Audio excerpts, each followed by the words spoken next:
अमड़ तू जी दासा मुखे रब वधायो। अमड़ तू जी दासा मुखे रब वधायो। रहे शल सदाई अमड़ तू जो सायो। रहे शल सदाई अमड़ तू जो सायो। अमड़ तू जी दासा मुखे रब वधायो। रहे शल सदाई अमड़ तू जो सायो। रहे शल सदाई अमड़ तू जो सायो। अमड़ तू जो चेहरो दिसण आ इबादत प्यो दिसंदो रहा शल आमूले सादत। अमड़ तू जो चेहरो दिसण आ इबादत प्यो दिसंदो रहा शल आमूले सादत। तुझो शान आला मिठे रब बनायो। तुझो शान आला मिठे रब बनायो। रहे शल सदाई अमड़ तू जो सायो। रहे शल सदाई जिजल तू जो सायो। दुखन सुखन में निपायो तो जीजल कदे बेन भुखते रहायो तो जीजल। दुखन सुखन में निपायो तो जीजल कदे बेन भुखते रहायो तो जीजल।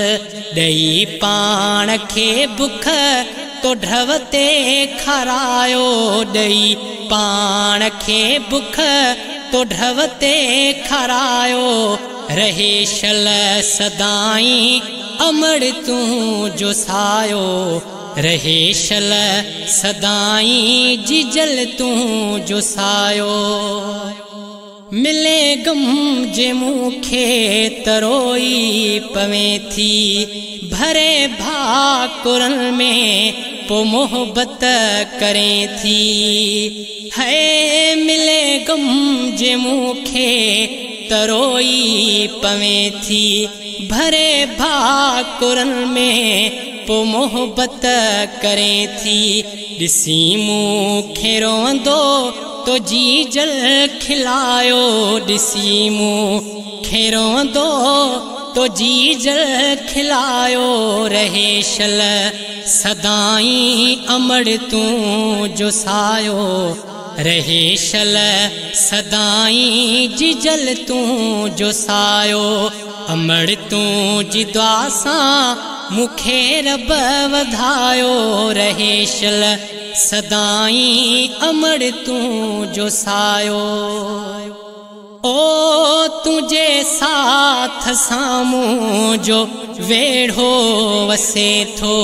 दिसी तो खे जीजल मुझो मन ठरे थो। है तुझे साथ सामू जो वेढ़ो वसे थो। दिसी तो खे जीजल मुझो मन ठरे थो। दिनई एहेड़ियूं दुआऊं न दुख वेझो आयो। दिनई एहेड़ियूं दुआऊं न दुख वेझो आयो। रहे शल सदाई अमड़ तू जो सायो।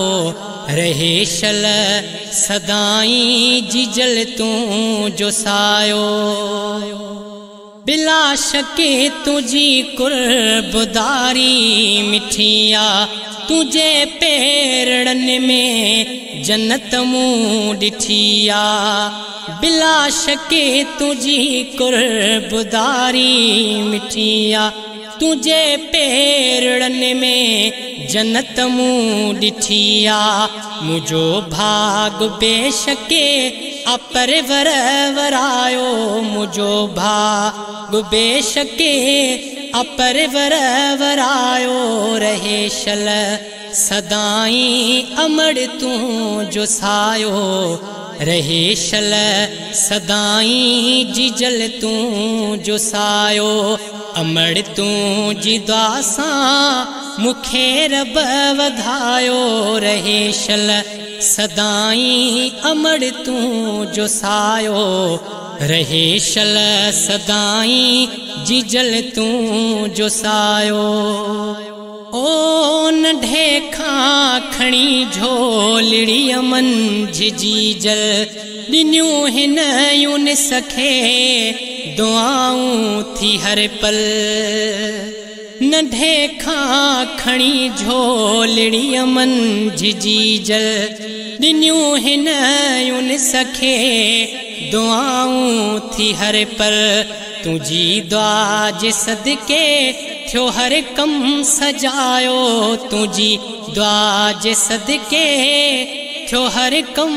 सजायो रहे शल सदाई अमड़ तू जो सायो रहे शल सदाई अमड़ तू जो सायो अमड़ तू जी दुआ सां मुखे रब वधायो अमड़ तू जी दुआ सां मुखे रब वधायो रहे शल सदाई अमड़ तू जो सायो रहे शल सदाई जिजल तू जो सायो।